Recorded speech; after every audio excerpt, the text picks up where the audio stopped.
Hello hi नमस्कार, स्वागत है आप सबका लक्ष्य एकेडमी हिमाचल के ऑनलाइन प्लेटफॉर्म में। ओके स्टूडेंट्स, तो आज हम करने जा रहे हैं जेईई एंट्रांस जून 2010 का जो क्वेश्चन पेपर है उसको सोल्व हम लोग करेंगे। ठीक है, इसमें आज हम सोल्व करेंगे हिंदी का पोर्शन, हिंदी ग्रामर के जो जो क्वेश्चन पूछे गए थे एग्जाम में। ओके, तो चलिए स्टार्ट करते हैं। इसमें जो फर्स्ट क्वेश्चन पूछा गया था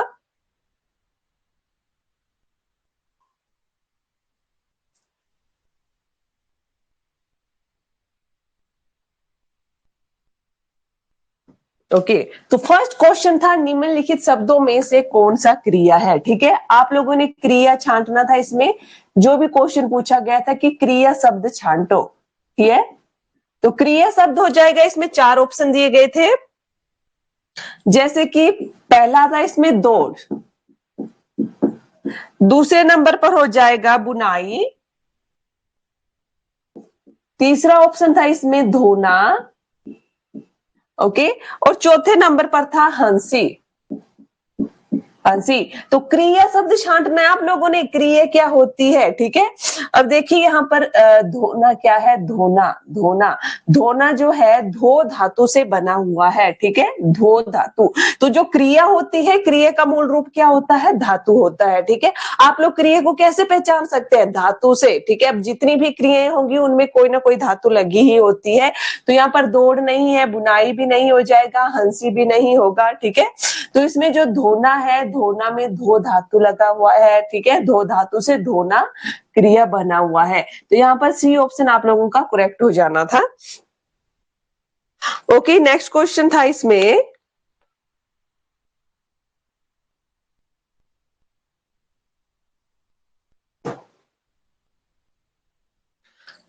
दो शब्दों के योग से जो जोड़ा बनता है उसे क्या कहा जाता है। दो शब्दों के योग से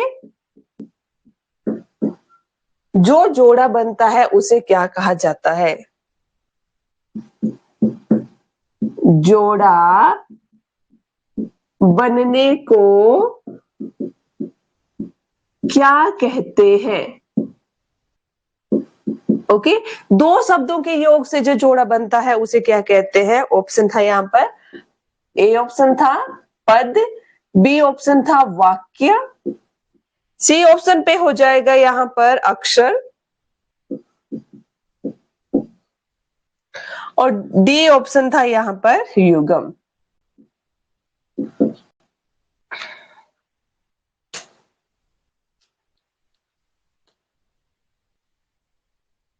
ओके, अब देखिए दो शब्दों के योग, अब देखिए दो शब्दों के योग से तो बहुत चीजें बनती है, परंतु इसमें क्या पूछा गया है, दो शब्दों के योग से जोड़ा बनने को क्या कहते हैं।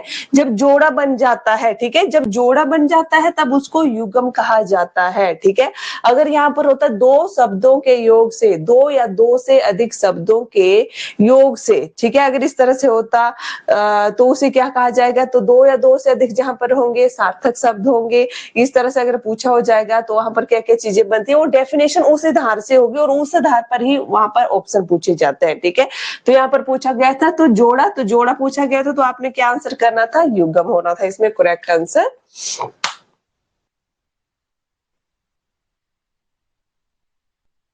अब जो भी क्वेश्चन पूछे जाते हैं इजी होते हैं बहुत ज्यादा, पर थोड़ा सा घुमा दिया जाता है उनको एग्जामिनर ने।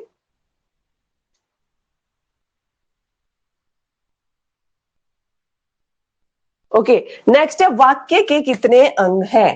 तो इसमें नेक्स्ट क्वेश्चन पूछा गया था वाक्य के अंग।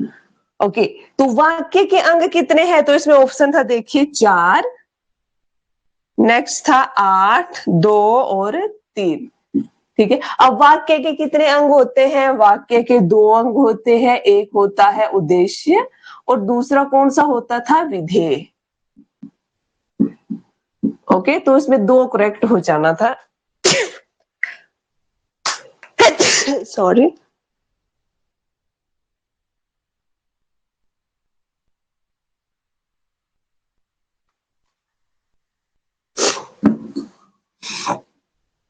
नेक्स्ट है कारक के भेद, बहुत ही इजी ग्रामर पूछा गया था, मतलब जो बेसिक सा ग्रामर था वो पूछा गया था इसमें, है ना। नेक्स्ट है कारक के कितने भेद होते हैं, कारक के कितने भेद होते हैं। तो हिंदी में कारक के कितने भेद है, इसमें तो आपको सोचने की जरूरत नहीं है, बिल्कुल इजी क्वेश्चन था। हिंदी में कारक के कितने भेद है, 8 भेद हो जाएंगे।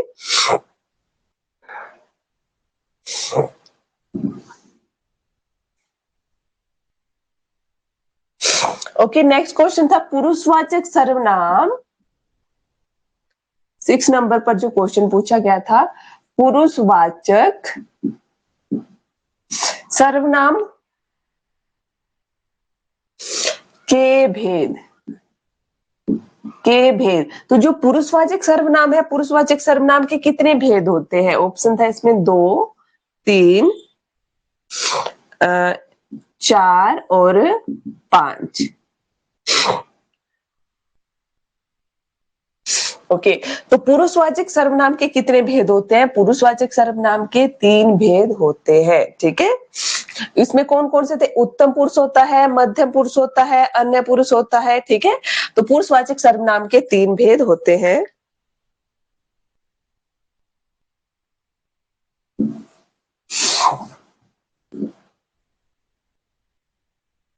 ओके, नेक्स्ट 7वें नंबर पर क्वेश्चन था हाथी पानी, हाथी पानी पीता है, पीता है।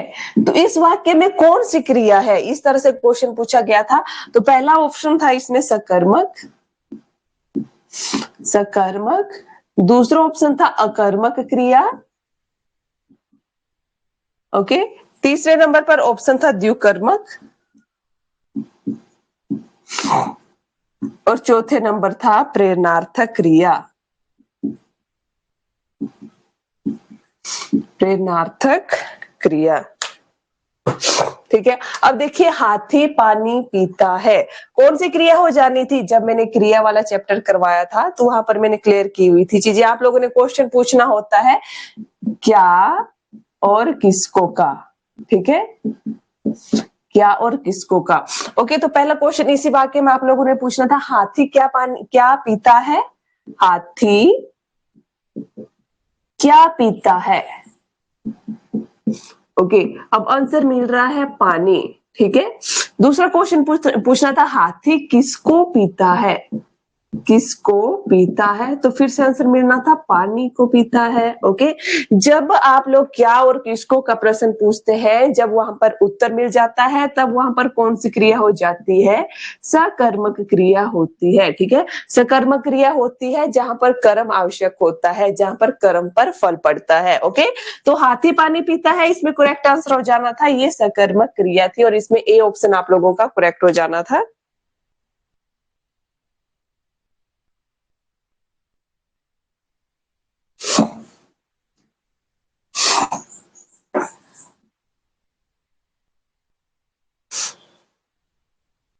ओके, नेक्स्ट क्वेश्चन था हिंदी व्याकरण में वाच्य के कितने भेद है?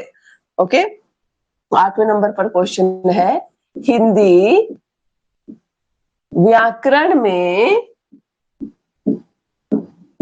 वाच्य के भेद, वाच्य के भेद, ठीक है। अब देखिए व्याकरण संस्कृत का भी होता है, ओके, और जो संस्कृत भाषा है वो हिंदी भाषा की जननी है। मतलब जो हिंदी और संस्कृत व्याकरण है उसमें कुछ चीजें बिल्कुल सिमिलर है, ठीक है, कुछ डिफरेंट है। तो इसमें हिंदी व्याकरण में वाच्य के कितने भेद है? तो कितने भेद है वाच्य के? वाच्य के इसमें ऑप्शन दिया गया था, देखिए 3, 4, 5, 6, ठीक है। तो हिंदी व्याकरण में वाच्य के भेद कितने हैं? अब देखिए कृतवाच्य होता है, कर्मवाच्य होता है, भाववाच्य होता है, ठीक है। तो वाच्य के कितने भेद हैं? 3 भेद है हिंदी व्याकरण में।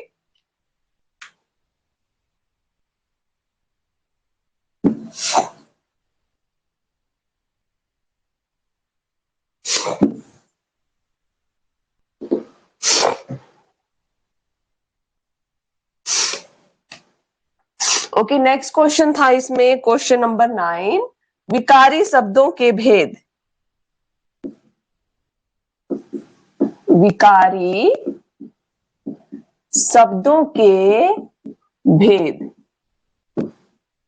ओके अब देखिए जो विकारी शब्दों के भेद है, मैं यहाँ पे क्वेश्चन नंबर नहीं डाल रही हूँ क्योंकि सीरीज के हिसाब से किसी सीरीज में आगे पूछे क्वेश्चन, किसी में पीछे पूछे गए, ठीक है। पर यही क्वेश्चन थे, कईयों को 4-5 क्वेश्चन होगा, ये कईयों का 10 या 12वां क्वेश्चन होगा, कईयों का 20 या 25 नंबर का हो जाएगा, ठीक है।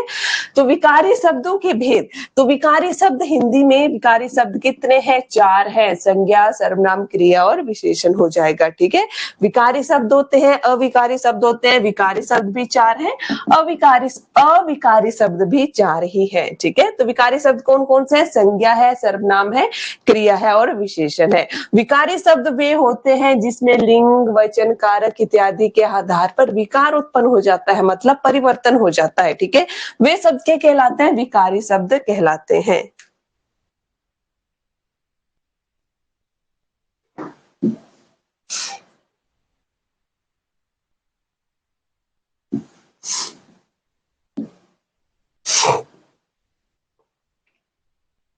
ओके नेक्स्ट क्वेश्चन था प्रत्यय के भेद। प्रत्यय के कितने भेद होते हैं, ठीक है।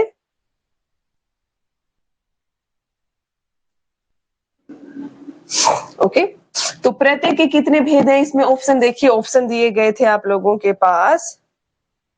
जैसे आप लोग मान लो 2, 3, 4, 5, इस तरह से कितने भी ऑप्शन है। अब देखिए क्वेश्चन में किसी भी तरह से जो है क्वेश्चन पूछ लिया जाता है, तो इसमें पूछे गए थे प्रत्यय के कितने भेद है। तो हिंदी में जो प्रत्यय है, प्रत्यय के 2 भेद हैं, ठीक है। कृत प्रत्यय है और तद्धित प्रत्यय हो जाएगा इसमें।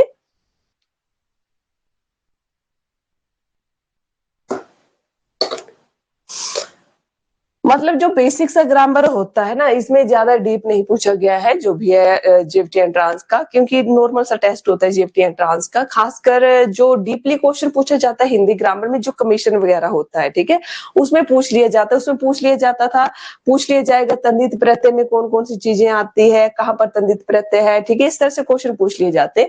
ओके नेक्स्ट क्वेश्चन पूछा गया था इसमें, प्रयत्न के आधार पर व्यंजनों का वर्गीकरण, ठीक है। प्रयत्न के आधार पर व्यंजन कितने प्रकार के हैं? प्रयत्न के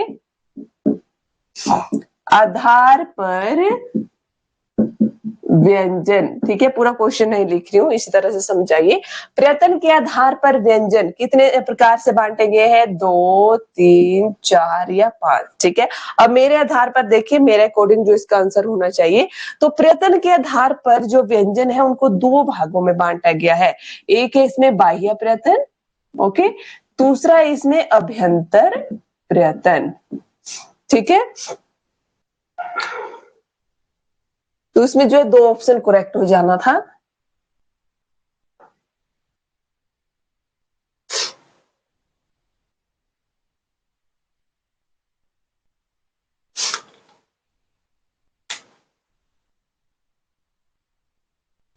ओके नेक्स्ट क्वेश्चन था इसमें, अरबी लिपि लिखी जाती है।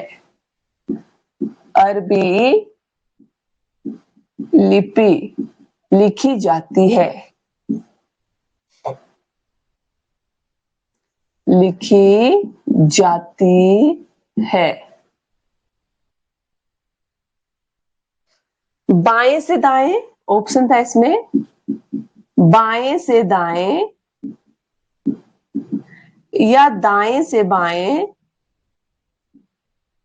दाएं से बाएं, ठीक है। नेक्स्ट था ए और दो दोनों, इस तरह से ऑप्शन था, ठीक है। नेक्स्ट अब देखिए, जो अरबी लिपि है वो दाएं से बाएं ओर लिखी जाती है, ठीक है। अब जैसे हमारी हिंदी भाषा है, हम इस तरह से लिखते हैं, पर कुछ लिपियां है जो उल्टी लिखी जाती है, इस तरह से, इस तरह से, ठीक है। तो जो अरबी लिपि है वो कहां से लिखी जाती है? वो दाएं से बाएं की ओर लिखी जाती है।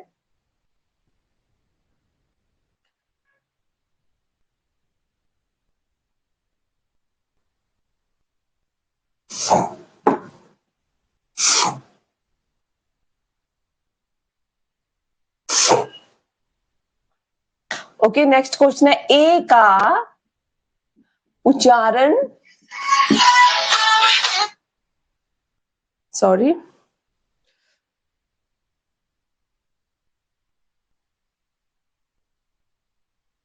नेक्स्ट है ए का उच्चारण ठीक है। तो इसमें पूछा गया है, एक का उच्चारण पूछा गया है जीभा की स्थिति के आधार पर। ठीक है,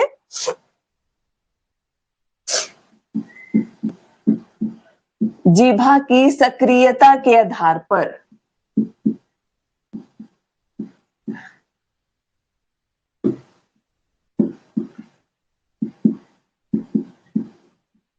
ये क्वेश्चन थोड़ा सा डीप पूछ लिया गया था यहाँ पर। ठीक है, एक का उच्चारण जीभा की सक्रियता के आधार पर। अब देखिए, जो जीभा होती है या जीभा में अग्र होता है, पश्च होता है, मध्य भाग होता है। ठीक है, तो जो एक का उच्चारण किया जाता है वो अग्र जीभा के आधार पर, इसमें अग्र ऑप्शन हो जाना था।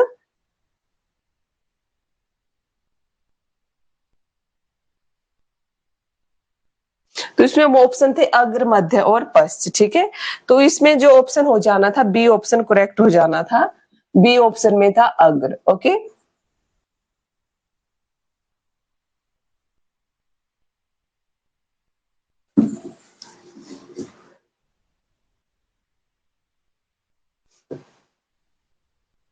ओके, नेक्स्ट क्वेश्चन था गई शब्द का ध्वनि योग। तो जो गई शब्द है वो किस तरह से बना हुआ है, ठीक है, इसका योग क्या है, मतलब किस तरह से बनना है। तो इसके लिए आप लोगों को तोड़ना आना चाहिए। ठीक है, जैसे इसमें एक ऑप्शन दिया गया था ग प्लस ई प्लस इस तरह से। ठीक है, और एक ऑप्शन दिया गया था इसमें। अब देखिए, आप लोगों को क्या करना है, आप लोगों को समझ होनी चाहिए, पता होना चाहिए थोड़ा सा कि जो हमारे व्यंजन होते हैं वो स्वरों की सहायता से बोले जाते हैं। तो इसमें जो स्वर लगता है वो अ लगता है। जैसे ग बन रहा है ग, ठीक है, ग है, यहाँ पर ग है, अब यहाँ पर ये पूर्ण व्यंजन है।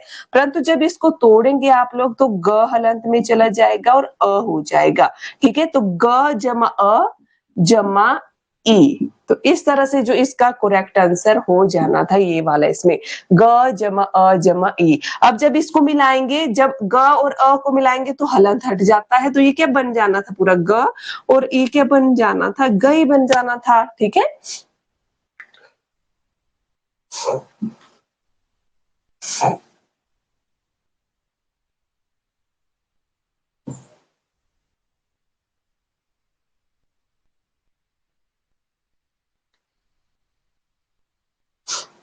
ओके, नेक्स्ट है निम्न में से रूढ़ शब्द। ओके, पूरा क्वेश्चन नहीं लिख रही हूं मैं, यहाँ पर सिर्फ लिख रही हूँ रूढ़ शब्द कौन सा है। रूढ़ शब्द कौन सा है, ठीक है। ओके, पहला था इसमें ए ऑप्शन था मलयज, बी ऑप्शन दिया गया था इसमें जलज, सी ऑप्शन दिया गया था पंकज और डी ऑप्शन पे था इसमें वैभव। वैभव, ठीक है। तो रूढ़ शब्द क्या होते हैं, वे सब जब इनके टुकड़े कर लिए जाते हैं तो उनके टुकड़ों का कोई अर्थ नहीं होता, मतलब कोई सार्थक अर्थ नहीं होता है। ठीक है, तो इसमें क्या हो जाना था, जो वैभव शब्द है ये वैभव शब्द रूढ़ शब्द हो जाना था इसमें।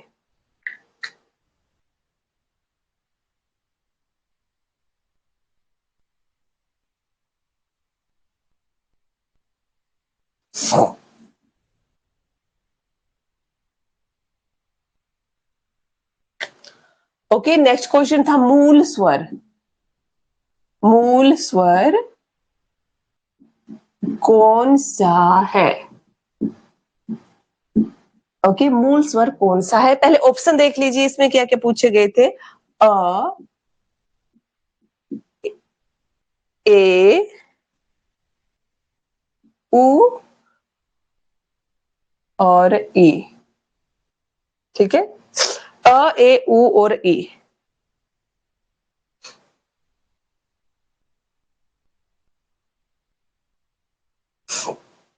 ओके, अब देखिए मूल स्वर क्या होते हैं। तो मूल स्वर वे स्वर होते हैं, ठीक है। मूल स्वरों को आप लोग क्या बोल सकते हैं, जो ह्रस्व स्वर होते हैं। तो ह्रस्व स्वर कौन कौन से होते हैं, अ ई उ और री, ये ह्रस्व स्वर होते हैं। और इन्हीं जो ह्रस्व स्वर होते हैं, ह्रस्व स्वरों को ही मूल स्वर कहा गया है। ठीक है, जो ह्रस्व स्वर होते हैं उन्हीं को मूल स्वर कहा जाता है। अब यहाँ पर ऑप्शन देखिए, अ भी मूल स्वर है, ठीक है, और ऊ भी मूल स्वर है यहाँ पर। एक्चुअली यहाँ पर मेरे हिसाब से ये क्वेश्चन इन्होंने गलत यहाँ पर डाल दिया हुआ है। अ भी यहाँ पर मूल स्वर है, ऊ भी मूल स्वर है, ठीक है, और ए और ई जो है ये कौन सा स्वर है? दीर्घ स्वर है, दीर्घ स्वरों में ये आ जाते हैं, ठीक है, तो इसमें अ और ऊ दोनों हो जाएंगे।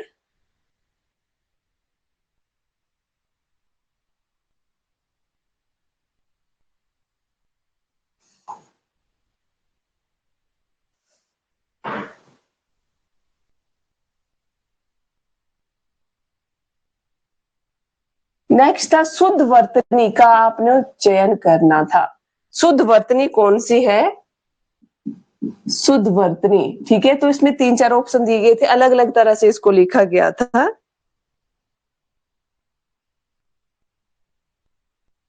तो इसमें जो डी ऑप्शन था ये करेक्ट हो जाना था, बावर्ची, ठीक है, मैं 4 ऑप्शन नहीं लिख रही हूँ, इसमें जो डी था ये करेक्ट हो जाना था शुद्ध वर्तनी में, ठीक है।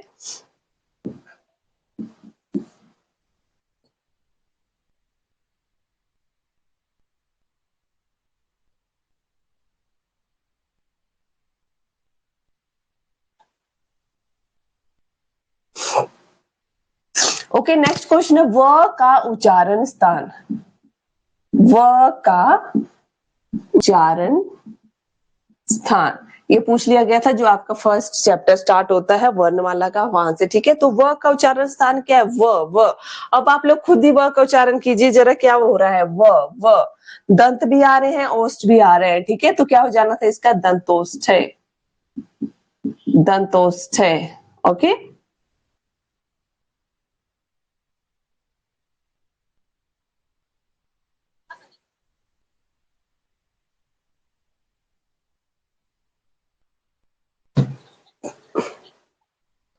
ओके, नेक्स्ट है अर्थ के आधार पर शब्द के भेद।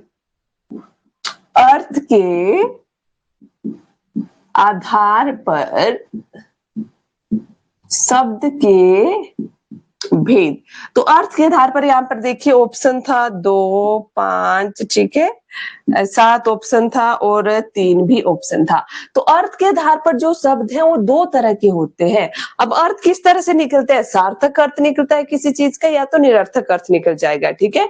तो अर्थ के आधार पर 2 भेद हो जाएंगे।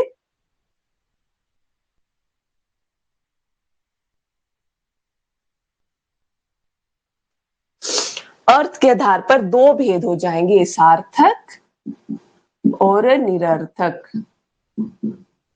सार्थक और निरर्थक, ओके।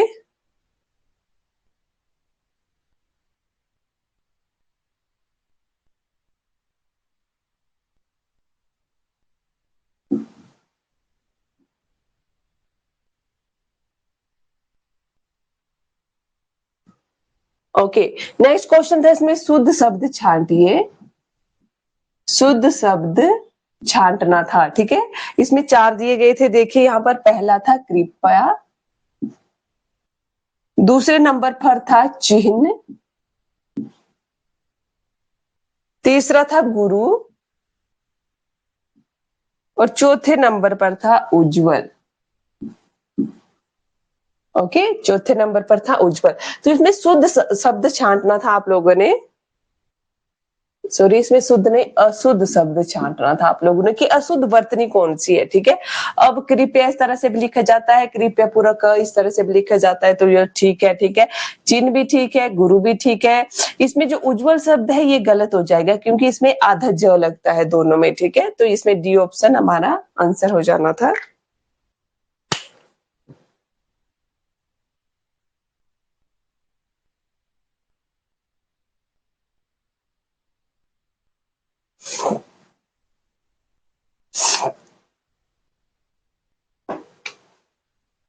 ओके, नेक्स्ट है विद्यार्थी शब्द है। विद्यार्थी शब्द है, ओके। ए ऑप्शन है, बी, सी और डी। तो ए ऑप्शन में है रूढ़ शब्द, यौगिक, यौगरूढ़, या कोई नहीं। ठीक है, या कोई नहीं। अब देखिए विद्यार्थी शब्द है, ठीक है। सबसे पहले तो आप लोगों को पता है कि पता ही होगा कि जो शब्द होते हैं, शब्दों के जो भेद किए गए हैं, ठीक है। रूढ़ शब्द क्या होते हैं? वे शब्द जिनके जो है जब टुकड़े किए जाते हैं तो उनके टुकड़ों का सार्थक अर्थ नहीं होता, वे रूढ़ शब्द होते हैं, ठीक है। यौगिक शब्द क्या होते हैं? वे शब्द जब जब इनको तोड़ दिया जाए तो इनके दो सार्थक अर्थ निकल जाते हैं, तो वो क्या होते हैं? यौगिक शब्द होते हैं। और योग रूढ़ क्या होते हैं? जिनका कोई अन्य ही अर्थ निकलता है, ठीक है, वो योग रूढ़ शब्द होते हैं। अब देखिए तो जो विद्यार्थी शब्द है इसका संधि विच्छेद कीजिए, विद्या जमा अर्थी, ठीक है। तो विद्या अलग शब्द निकल रहा है, अर्थी अलग शब्द निकल रहा है, तो टुकड़े करने पर दोनों के सार्थक अर्थ निकल रहे हैं, तो इसीलिए यहाँ पर कौन सा शब्द हो जाएगा? यौगिक शब्द हो जाएगा, विद्यार्थी।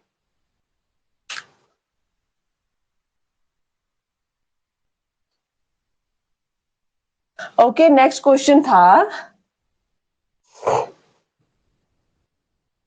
सावधानी शब्द में कौन सा प्रत्यय लगा है? सावधानी शब्द है, ठीक है। तो इसमें आप लोगों ने क्या करना है? प्रत्यय छांटना है, छांटिए जरा। तो सावधानी जो शब्द है, सावधानी, सावधान प्लस ई, सावधान जमा ई, बड़े ई लगी है इसमें, ठीक है। तो सावधानी में प्रत्यय में कौन सा ये हो जाएगा? तो ई प्रत्यय हो जाएगा इसमें, ठीक है।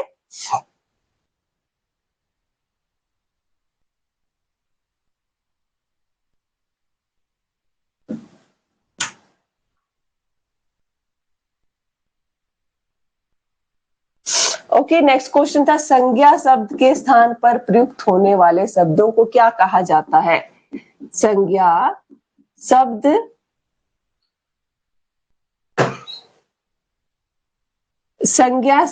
के स्थान पर प्रयुक्त होने वाले शब्दों को क्या कहा जाता है? प्रयुक्त होने वाले शब्दों को क्या कहा जाता है? ठीक है, ये परिभाषा इस तरह से भी हो सकती थी, वे शब्द जो संज्ञा के स्थान पर प्रयुक्त होते हैं तो उन्हें क्या कहा जाता है? तो क्या कहा जाता है? उनको सर्वनाम कहा जाता है, ठीक है। सर्वनाम ऑप्शन इसमें करेक्ट हो जाना था।